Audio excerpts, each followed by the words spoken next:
Good evening. Tonight we're going to talk about genre, and my name is Nico Saint Jean Louis. This is session 3. For this session, we're going to talk about 4 passages: Exodus 20, verse 1 through 18, Psalm 95, Daniel chapter 3, and Hosea chapter 14. We're going to start with Exodus 20, verse 1 through 18. The genre of this passage is predominantly history. Genre is crucial when studying the Bible, for if a wrong genre is taken for a passage, it can easily be misunderstood, and it will lead to incomplete and fallacious understanding of what God intends to communicate. It's very, very important and it'll help you stay in context. The passage started with God talking to Israel about who He is and reminding them of what He has done for them. And as a result, they shall have no other gods before Him. And we find that is in Exodus 20, verse 1 through 3. God was talking to Israel, His chosen people, and the liberation of the people of Israel from slavery under the leadership of Moses. And Exodus 20 verse 1 through 18 centers around the Ten Commandments that God gave to His people, once again Israel. And as a result of this text, as a Christian, we should be obedient to God's commandments. We should love God and thy neighbors.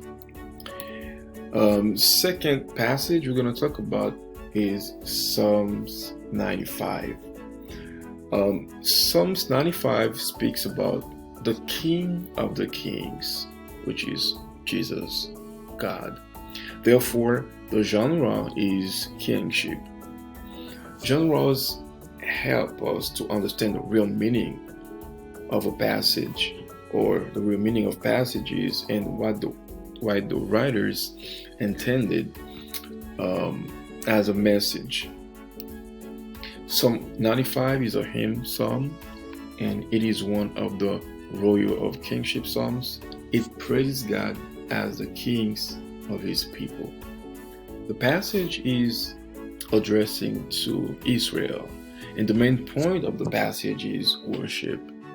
The Lord is a great King, worthy of praise. And as an application, we should worship God, for He's our Savior. He saved us from sin, and He's our Creator. He is our Creator. He created us all. And the third passage, Daniel 3, the genre of Daniel 3 is narrative. And the way it affects our understanding of the passage, when we put the passage into its context, it will help us with the right application in our life. And it is very, very, very important, because this is a thin line between when you don't apply a text within its right context.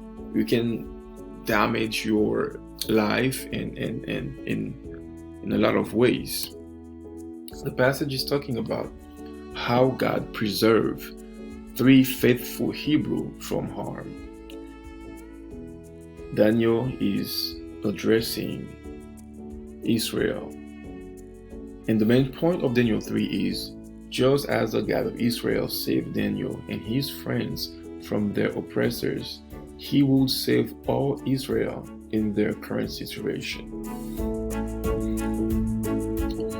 And we can summarize the passage in one sentence: faithfulness.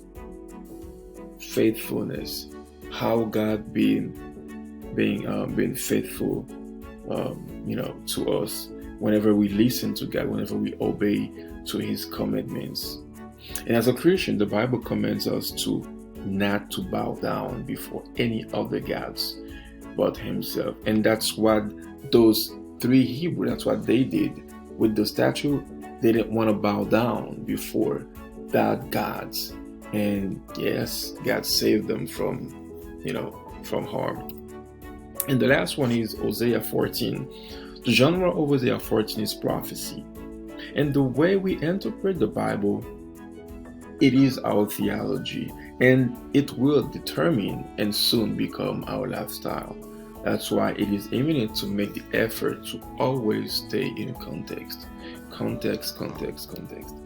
And the passage is talking about the prophecies attributed to the prophet Hosea for Israel, God chosen people. And Hosea 14 is addressing to Israel. And the main point of the passage is repentance, according to Hosea 14 verse 1 through 3, and the promise of God's blessing, according to Hosea 14 verse 4 through 9. God's faithfulness to his unfaithful wife Israel. If we could have just one sentence for the passage. And as an application, we ought to have a heart of repentance, because by doing so, God's blessing will fall upon us. Thank you. Yes, we talk about these four passages, and we hope that these four passages will be served as an example to show the importance of genre in the Bible. God bless you.